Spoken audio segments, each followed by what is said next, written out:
guess, did you have to adjust anything defensively as that game played itself out? Or? We were probably a little deep on Anthony James the first half on some of our ball screen defense. We were going to stay a little closer to shooters and take our chances with some challenge twos, but when he makes 6 or 7 of them, then you better do something a little bit different. So I thought they took advantage of some of our switches with our bigs the first half, and I thought our guys dug in a little bit better the second half, and were able to keep them in check. They scored 10 points the last 40 seconds or so. So we did a good job defensively, really, the first 17 or 18 minutes of that second.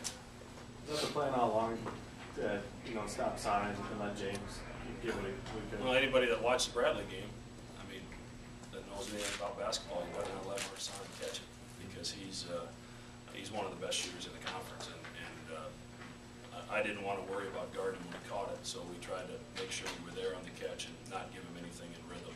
And obviously, you open up some other things when you do that, but that's how much respect we have for Mark and his ability to shoot the ball.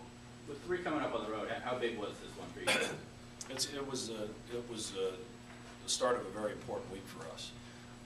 We've had close games with Northern Iowa every time we played the last 2.5 years, so I expected this. In fact, expected we'd have to find a way to grind it out, which is what we were able to do. And now it's on to Wichita.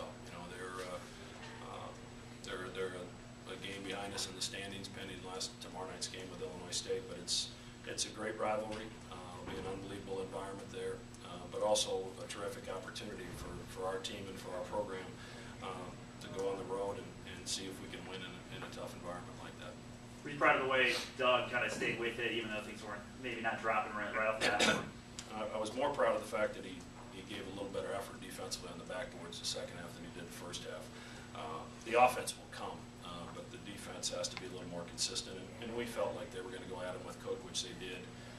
And he's going to make a few plays, but you got to make sure you don't give him easy plays on offensive rebounds, and I thought we did that. But we took advantage of a few switches that they had on ball screens and got dug inside. Will Artino came in and played fabulous. Made some plays around the basket, made some great plays on the perimeter, passing the basketball. On a night when we needed him, when Gregory was in foul trouble.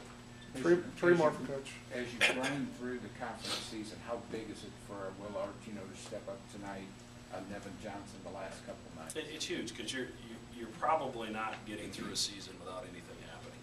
And obviously we had Josh's situation, and while I'm on that, I think I'm just going to, Josh would want me to. Josh had his second procedure today. It was another 9-hour procedure, but everything went great. They feel like they've been able to fix the problems, and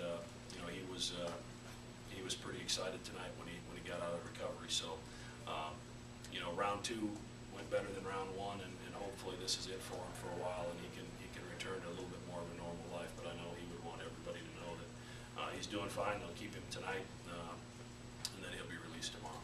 But back to your question, we absolutely need Nevin and Avery and Will and Andre and Jeff to stay ready, because you never know. You never know when there's a sprained ankle or somebody's got the flu, and somebody else needs to step in. Unfortunately for us, we've had guys that have answered the bell when their number's been called. How do you think Doug's handled all the attention, and is there a danger of someone maybe letting it get to their head at all? No. Doug, as I've said before, Doug got to witness Harrison Barnes deal with it in high school. And how Harrison just he answered the questions, and he did it in a respectful way, but he did not allow it to affect his work ethic or his preparation or his team. And there's no book out there that I can give to Doug and have him to read and say, read this and you'll know what to do. It's more an individual has to have a feel for that.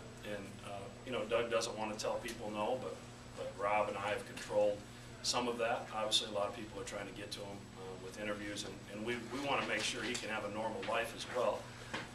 But I'm more proud of the way he's handled his success than I am what's happening on the basketball floor, because that's a difficult thing to balance, because you've got a group of teammates and you've got a player that's getting an awful lot of attention, and you have to balance that. And fortunately, Doug's got a group of guys around him that understand that he doesn't desire to have all this attention. It's just happened.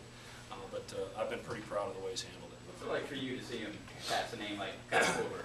You know, until you said that, you know, obviously, I had my tail kicked by Kyle quite a number of times when I was in Northern Iowa, so I have tremendous respect for Kyle, and, you know, he's still a very important part of our program. So it's really, as Doug said, somewhat surreal to think that your son has passed someone that is so well thought of in Creighton basketball history as Kyle. All right, thanks, Coach. Thank you. Take Northern Iowa's way.